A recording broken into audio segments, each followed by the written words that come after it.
Lagos in general. Thank you for finding me worthy to lead this distinguished and honorable assembly. I am not a quitter.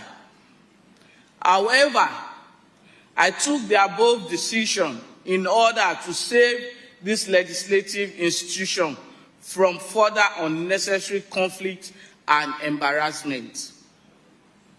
Accordingly, and in deference to the distance of our esteemed political leaders, I have agreed to yet again make a personal sacrifice by stepping down as the Speaker of this great assembly.